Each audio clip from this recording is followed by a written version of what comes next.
Andy Johnson, Minnesota State University. We are looking at affect, which is emotions, motivation, and their effect on learning.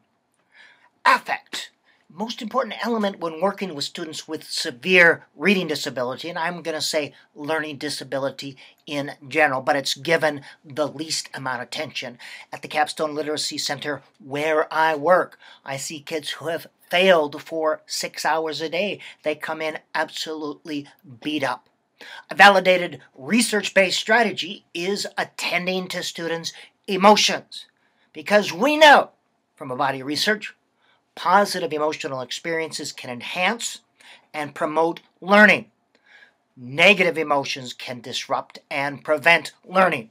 So attending to emotions is not just some namby-pamby, feel-good liberal idea. It's good learning. Try to understand, what does it feel like to fail? When have you failed at something? What was the feeling? Did you want to get up and do it again? Did you want to practice? Our students with learning disabilities are given the not too subtle message. You're not smart, the not too subtle message is, or you cannot learn. Often, a learning disability is really a teaching disability. We are not teaching in ways that children can read or can learn.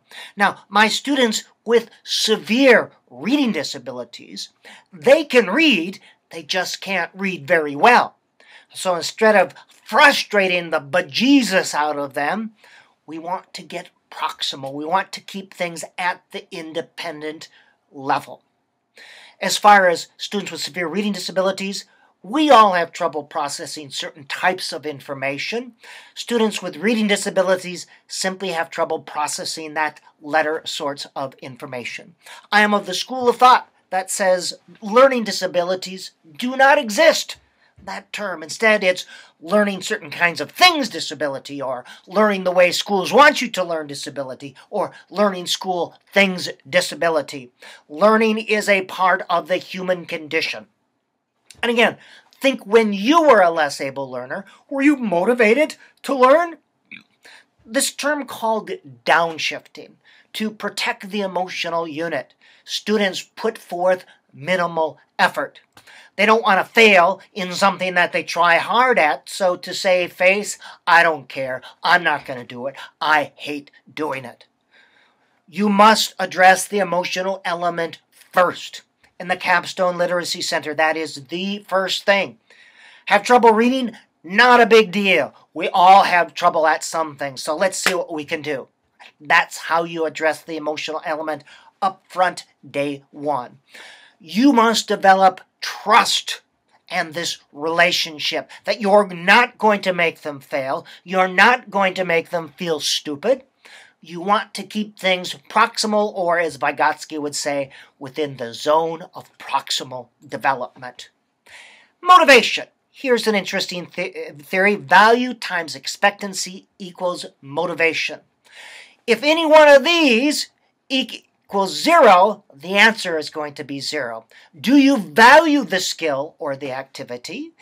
Do you expect to succeed in the activity? If you value it but don't expect to succeed, your motivation is 0. If you expect to succeed but don't value the activity, your motivation is 0. How do we help students value reading? By making it enjoyable, by not making them read stupid stuff.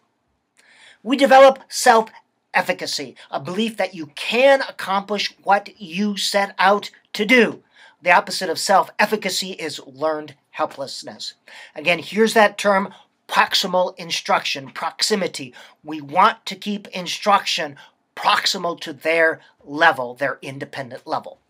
That is the end. Brief video looking at affect, emotions, and motivation.